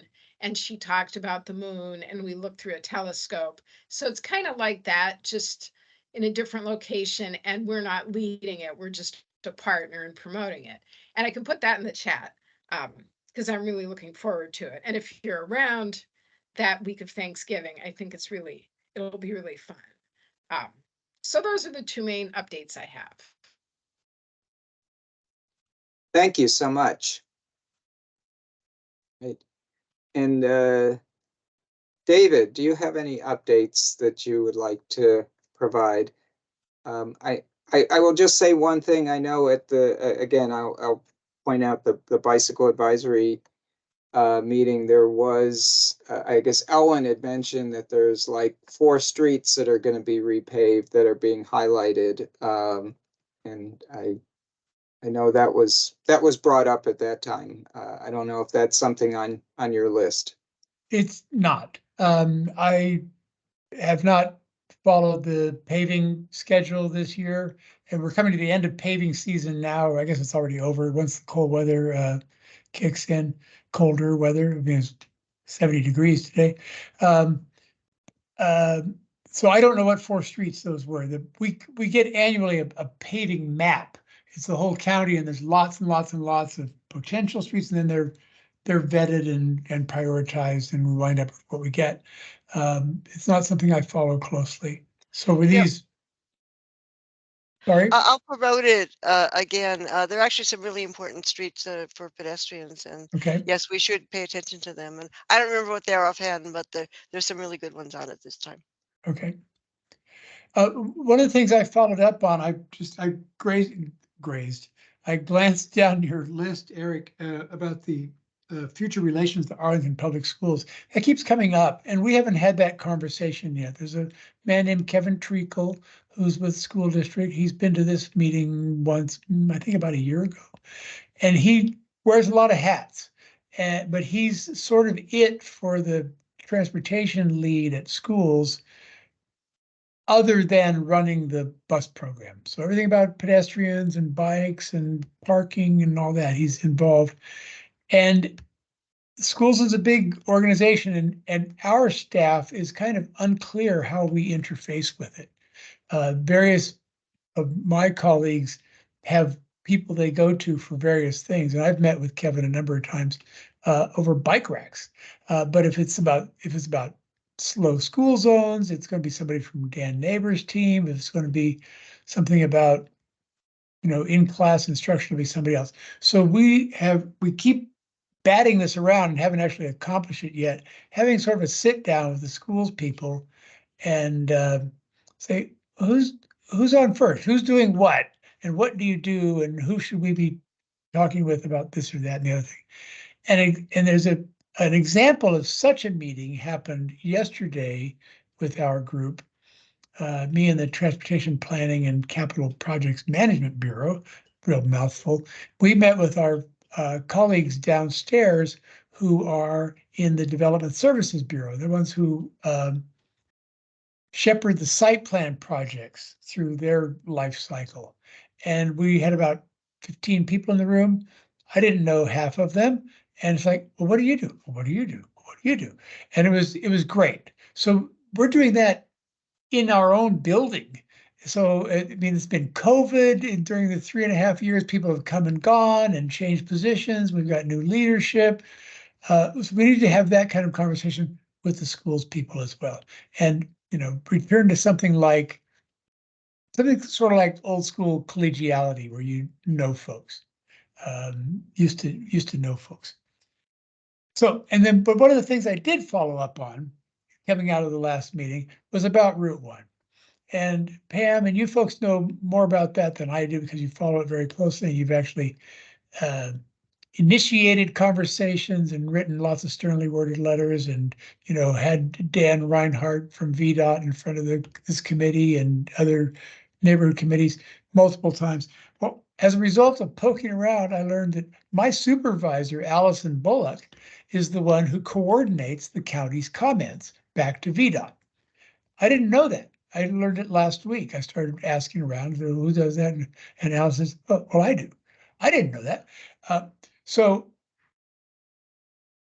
this is one of the downsides. I mean, working from home is generally pretty great for a lot of us, but one of the downsides is there's so much going on in the work environment you just don't know. But Pam had asked me specifically, was there a letter that sort of consolidated the county's comments about the state of play around VDOT's Route 1 project? And the short answer is no, there's not. There's a giant spreadsheet, which I haven't seen yet. So it's like a running commentary about all the open items, all the discussion points, all the design questions, all the comments. And then they keep adding columns. Like, well, you said this. Oh, well, since you said that, we say this. It must be like an enormous thing by now. The good news is, I think there's a pause on VDOT's part. I understand that they may be changing their consultant team. I think it's been Kimley Horn. There's a fellow named John Martin who has come to this meeting with Dan Reinhardt, the lead engineer for VDOT. And I don't know whether they're at a new phase of it and they're rolling in new consultants, but I think Kimley's going to be disengaged from that project and somebody new will be brought in. So there's a bit of friction. There's a bit of, I don't know more than that. So I think there's a bit of friction and pause going on over that. So the short answer to the question you put to me, Pam, was that yes, all the comments from the last public information meeting were consolidated. I don't have them. And yes, this is a full court engagement on the part of the county. So TE&O, including parks, all sorts of transportation people, the fire folks, are putting heads together in meetings that I'm not part of and consolidating those comments. And Allison is the scribe, if you will, the point of contact. So I would suggest that maybe during this pause, we get Allison to come to this meeting. I second that. Okay, and provide an update because she's going to know 100 times more than I do. And I heard it. Okay, and rather than hear it from that sounds good. Okay, rather than hear it from me, because I'm dumb about this project, let's hear it from Allison, who's in the thick of it. So I think she'll go for that. And then, if you don't mind, I'm going to bleed on to an item a little further down on the list, which is this idea of the panel or a forum about MOTs. And it was, there was an idea to have it next month. We may not be able to pull it off by next month. I'm going to be gone. I'm going to be gone for 3 weeks between now and the next meeting. And I understand from the BAC the other night that was less than unanimity about how to approach this topic, about what sort of tack to take. I think it's a good idea, and I think my county colleagues would be willing to come and be part of a question and answer format panel. But some of the ideas that I heard the other night were really kind of hostile, if you will. You guys are doing this terrible thing, and you should make it better by doing what I suggest. And that's probably not a real sweet way to go forward with that. So I don't want to dictate too much, but I think it's a sensitive issue, and it was predicated on having a joint backpack meeting in December, and I don't think we have full agreement on that. I think it's a fine idea, but if we're going to do that, we need to just agree that we're doing that, and then we schedule it, and various things have to happen. Thanks. Yeah, I may respond to that a little bit before we close the meeting out. Okay. But I did want to show you one thing, if I can share my screen for just a second. I think Pam had sent out, I guess, a transportation update from the county, and these are the 4 streets that I think are mentioned and were mentioned earlier. So section of 4 Mile Run, section of Shirlington Road, Lynn Street, and then also Washington Boulevard. So I don't know if you're familiar with that at all or not. They're all kind of high priority bike pedestrian areas, so we should look at all of them. Right. This is new to me to see those 4 streets picked out of the paving list.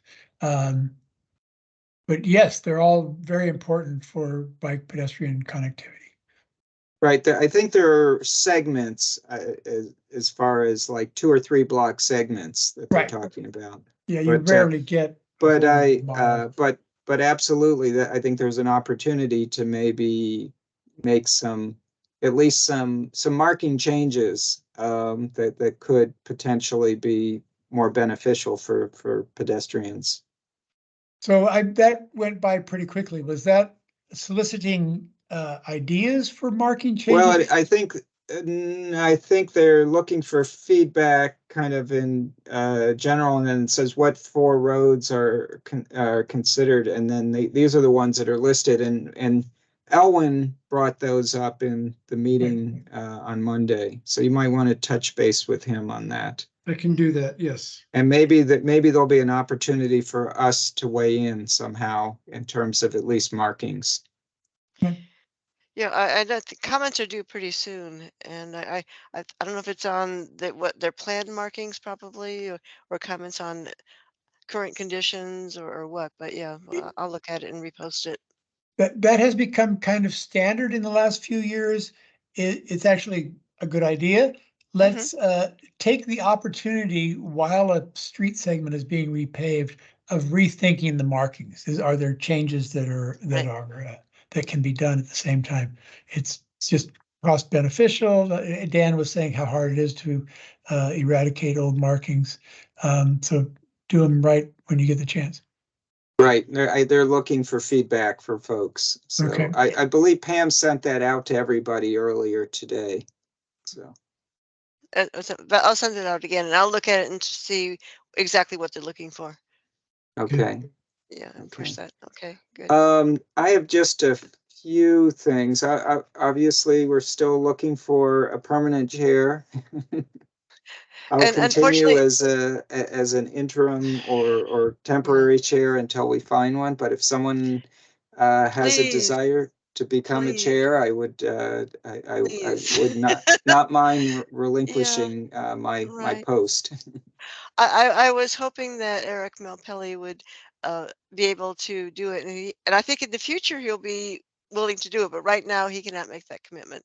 He is too involved with other things, which I totally understand. So, any of you are participating now, really, really seriously consider it because we really should be selecting somebody in December. Can it be Uh, someone who's not on the PAC yet? no, like. Okay. No, you really need to be on the back and know what we're like and know what we're about and be able and willing to attend most of the meetings. I mean, obviously, you know, the vice chair and I can substitute as needed, but one of the most Well, if there important was a areas. really enthusiastic person that was willing to jump in, and at least come, start coming to meetings, and it would be interested, we would definitely could work with, bringing them on as a chair. And I guess my question to you, Eric, is how long are you willing to be the chair until we find somebody new? And is that okay with the county? I can continue for what, I mean, I guess until we find someone. Okay. We appreciate your dedication Yeah, and you do an excellent job. Yes. thank you. Thank you. I do have a couple more things to mention. So the MOT thing, Dana Brez had sent out an updated, I guess, write-up. It's like, I believe it's like 5 pages long, quite comprehensive. I don't know that it's as mean as you think it is. It certainly goes into being very, very prescriptive with a lot of different things to be done. And it's sort of maybe a little over comprehensive, but I would still like to have that meeting. I think it would be good. Maybe what can come out of it are at least a few changes to move forward. So I think that he certainly looked at all aspects of things, and I think it's good to put it out there. He's actually said, and I think everybody should have gotten a copy of this when David, when you sent out the meeting agenda. But he said that he's taking comments until Saturday. So people have any comments on it, please to either send them through, they can send them through me, maybe either through David Patton or directly to Dana. We'll make certain that they get to Dana. So Eric, sorry, is it your understanding that things are proceeding with the assumption that there will be a panel discussion at the December joint meeting of the I BAC think and the PAC? that I think the BAC and the PAC, or at least the BAC, is still hoping for that to happen. So, Okay. and the Somebody other, has to set it up. Somebody has to invite people. okay. And I Well, Decide remember, what date. maybe Excuse that's me? something between Decide Elwin whether and, it's the back date or the PEC date. yeah. right. So we need to finalize that. That's something I'll talk to Cynthia to Okay. kind of work I that think out. first order of business is to establish a joint meeting. And that's Yes, easy enough to do. Let's just say, let's do it a joint meeting and then decide whether it's going to be on their day or our day. right. And then if we can pull off this panel, who should be on it? Who's going to do the inviting? Who's going to moderate or chair it?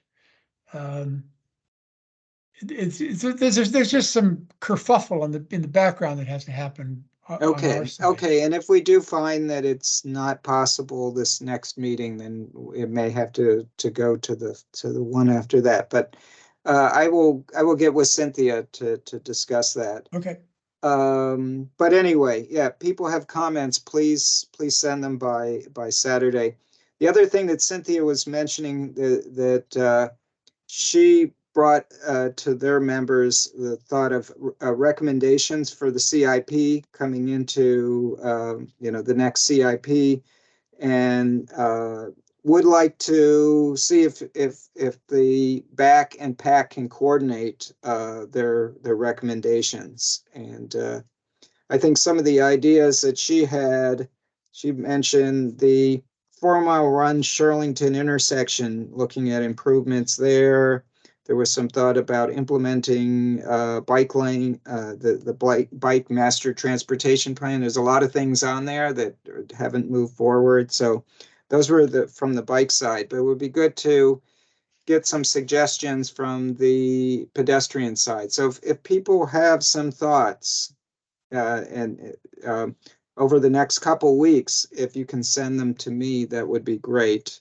And so we can kind of put together at least some thoughts on where, at least some recommendations on where we would like the county to be putting money for things. So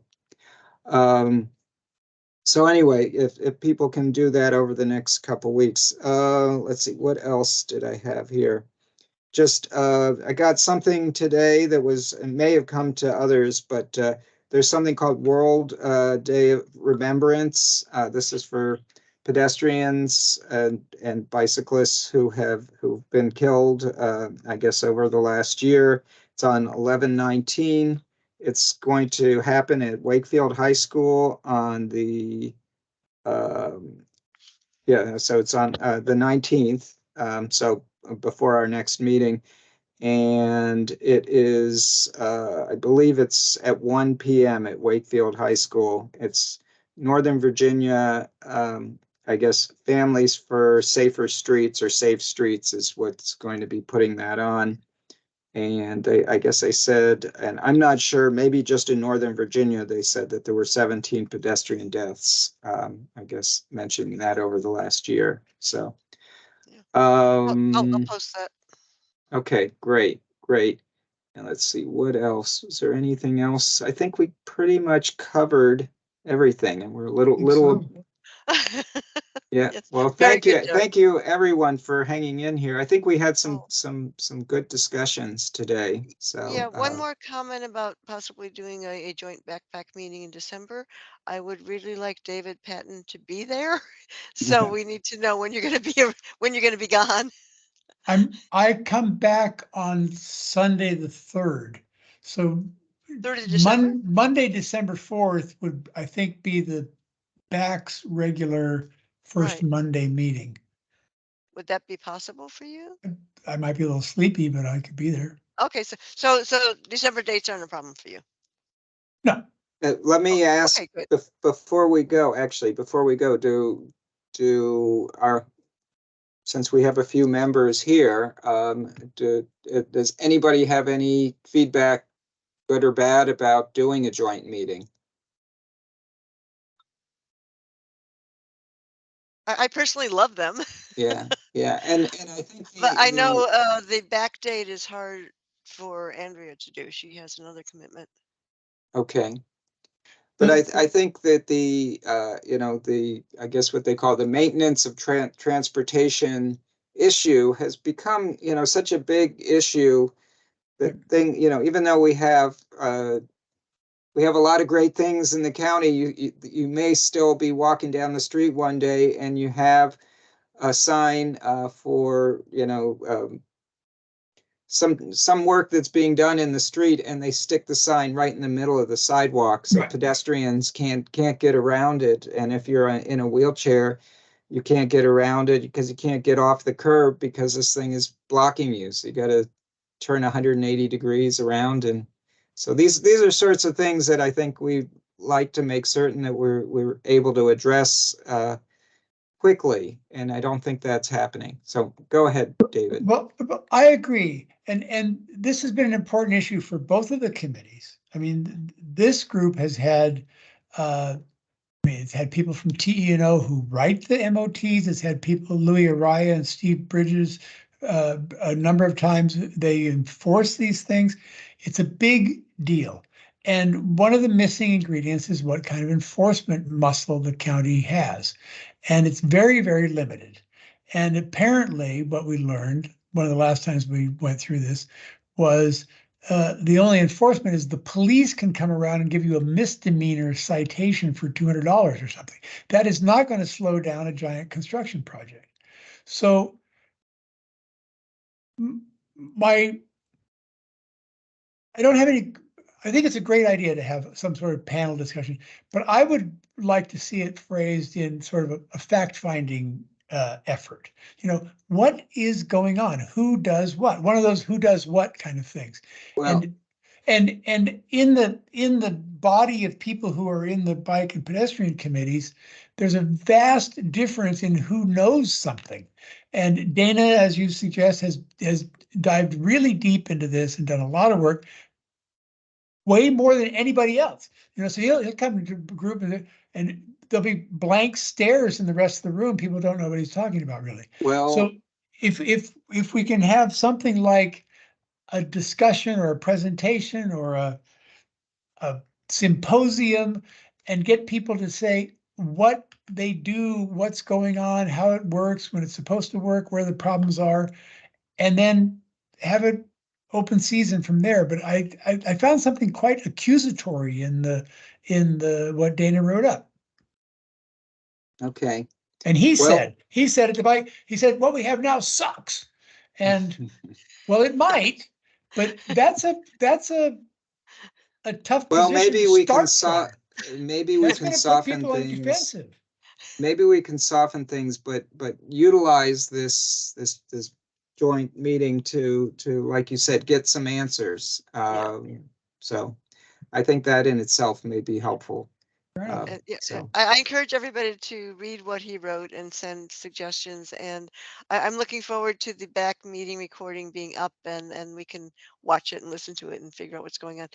My sense was one of the suggestions from people was to pick a few key points and emphasize those in a short, and I think we could do that easily enough. I mean, there's, and those points are all buried in Dana's document. But we need to pull out a few key things, including what Eric exactly. has always pushed for, which is just the basic signs, which we still don't have. Yeah, I mean, we had Louis, not to pick on Louis, but he came to this meeting, 3 or 4 years ago. They were going to put up a sign. They were going to put up a phone number. It hasn't happened. That's crazy. Right. Okay. Well, thank you, everyone, and sorry for going over, but I really appreciate everyone coming. I think this was a good meeting and look Yes. forward to the next one. Thank you. Yes, Thank you consider all. serving at higher capacity. And you can end the recording. I'm going to end the recording. Okay, bye-bye. Bye-bye. Thanks, Hey, all. hey, David, real quick. Yes. Did you have a question about sort of the